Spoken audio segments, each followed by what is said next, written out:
Oh, that'll be fun. Yeah, how about moonlighting cops? This is not the topic, but how fascinating. I was not expecting that. What's going on with this? The consensus now is that insurance companies are coming out with brand new, flashy, what is it, ransom and kidnapping insurance policies. Consider this: they're not happy that people are getting kidnapped and tortured for 17 days so they can tell the perps how to access their Bitcoin accounts. And I'm going to have to bring in someone who knows more about Bitcoin than I do. I was discussing with my wealth management person recently. You'll get to meet her soon, hopefully, and discussing different ways, aggressive ways to invest money. And I can't say that I have a lot of it. I've got a couple of bucks, maybe. It's 401ks. I've been looking through how is it that these guys become so vulnerable and in this age of technology, because how would someone know that you're in town, first of all? And I talked on my last video about doing any kind of an event, or and I should speak more about that, doing an advance. They do it for government, they do it for high level and CEOs. I'm sure they do. Why? Because we had like the murder of the United Health CEO, plain daylight. And that's a guy who didn't really even think that he might be a target of violence. Does that make sense? Because it's usually the conversation we have with clients, like how, what kind of threat level are we operating with here? What is it that we're dealing with? How much do people hate you? That's not even a clue. This guy just established a routine. He had business in the city.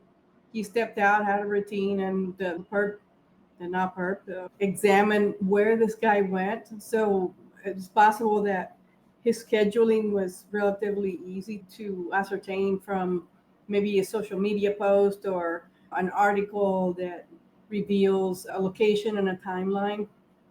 And I would be remiss if I didn't advise anyone, even not even a client, that don't advertise where you're going.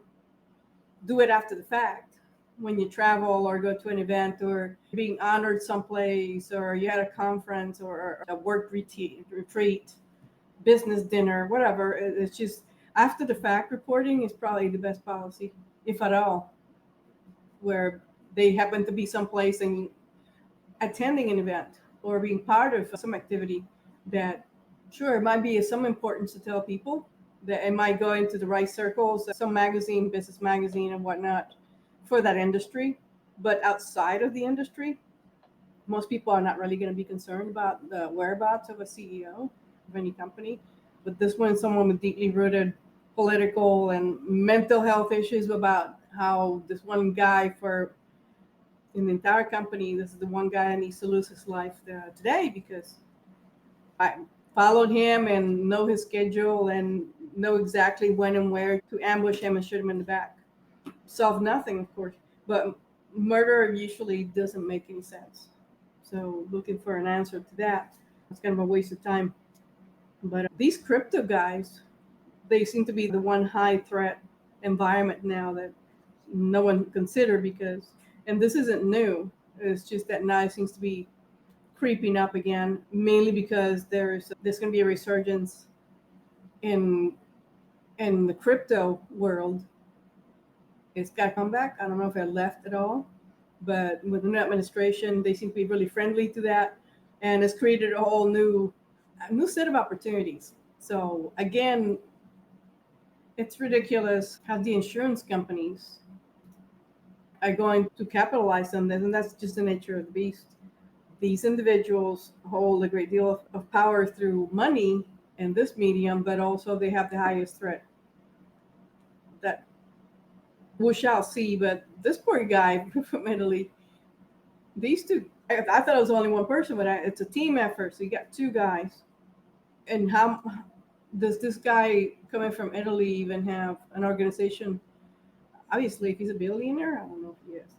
But the question is that did he have at least a security component in his company or his enterprise to help secure the officers of the organization, because they usually have the access, not direct access to assets. Assets are, they can be contained anywhere. Like, people don't usually carry $1 billion in their pocket. That's impossible. But it's usually in the form of some other holding, investments, stock, or it could be a property, actual physical property has to be liquidated before they can get money from it. And they have just a very limited amount of cash that will be available. So in kidnapping cases, that's a powerful challenge, because you have to figure out how much time you have to liquidate assets to be able to pay someone who's kidnapped your CEO. I'm going to have to do another video on this, because I'm going to have to look more into this insurance. But they're out there. I know I talked about before the cybersecurity insurance policy, and I need to bring that back into these videos because they exist, but not necessarily, mostly for the small businesses. We're talking about these guys that they start out just really small, and they practically overnight they're raking in a lot of money. So it becomes a high threat lifestyle for them because of that, and because the money is not regular money, but it's accessible through codes. It's all technology based. Some of us don't carry that kind of cash, but no one has access to a lot of money on the spot. It's just not. It doesn't seem like it's possible.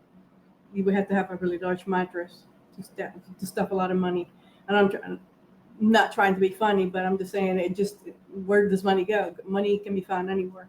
You're looking around to see investments. As I've been talking to my wealth management expert, I keep finding all this beautiful money. You can't have this one. This is not. I should go back to the Bahamas at some point. This is from a while back. They're beautiful money. They're very pretty. It's only $1. Very pretty. And I know it's just paper, but I got some from Pakistan. I'm sure they're worth about 2 cents.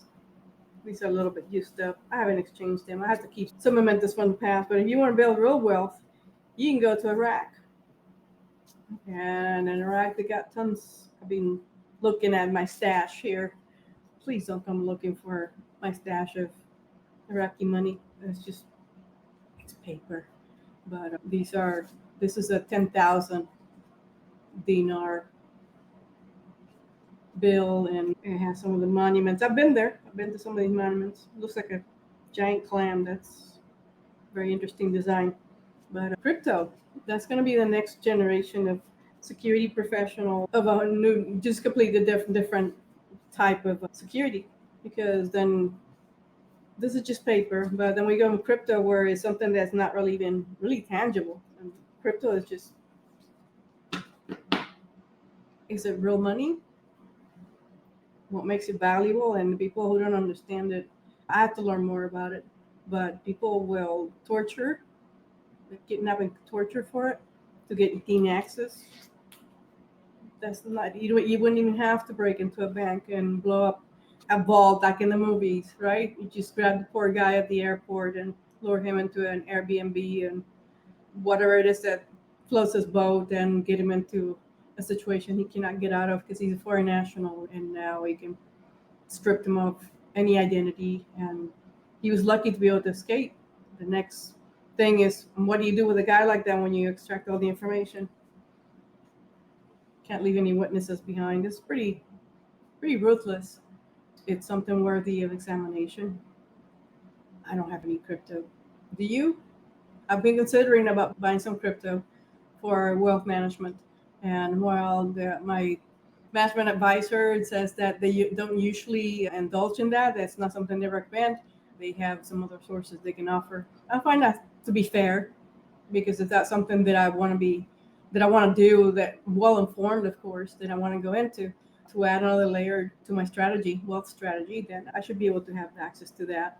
But maybe I can find someone who actually knows about crypto and have a more interesting talk about it. But the crime side of the house, it's fascinating to me in a horrifying way. Just, I can't stop shaking my head.